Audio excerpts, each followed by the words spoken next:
ఇంకో జన్మ ఉంటే అస్సలు మానవ జన్మే వద్దు నాకు. ఎందుకంటే ఇప్పుడున్న మానవులందరూ కూడా మానవుల్లాగా లేరనమాట.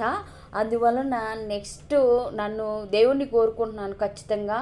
దేవుడా, నాకు అస్సలు ఈ మానవ జన్మ అనేది వద్దు దేవుడా. ఏ పక్షిగాను ఏ జంతువుగాను ఏదో ఒకలాగా పుట్టించు దేవుడా. ఎందుకంటే ఈ చాకిరి చేయలేకపోతున్నాం దేవుడా. మరీ దేవుడా వచ్చే సంవత్సరం మాత్రం అంటే వచ్చే జన్మ వద్దు.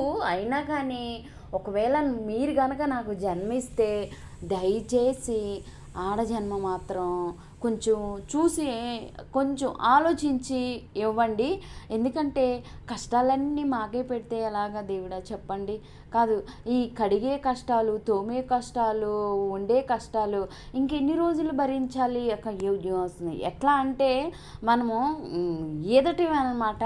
ఇంక ఈదటం రాకపోయినా కానీ ఈదుట్లు ఈదటంలో నేర్చుకోవాలి. నేర్చుకొని ఈదుతూనే ఇంకా మాకు ఒడ్డు అనేది దొరకదా? కాదు, మేమంటూ ఒక ఒడ్డుకి అనేది మేము ఎక్కలేమంటామా?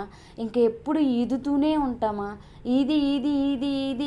ఈదుతూనే ఉండి మా గమ్యం ఒడ్డు చేరుకొని మాకంటూ ఒక రెస్ట్ ఉండేది.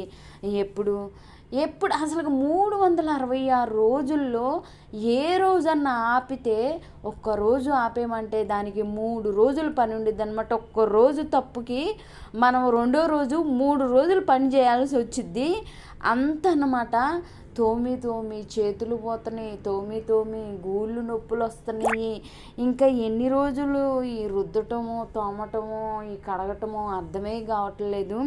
అది రుద్ది నా బోన్స్ అన్నీ అరిగిపోతున్నాయి. ఎందుకంటే ఈ 10 సంవత్సరాలు అద్దింట్లో రుద్ది నా బోన్స్ అరిగిపోయి సొంత ఇల్లు వచ్చేసరికి అసలు పని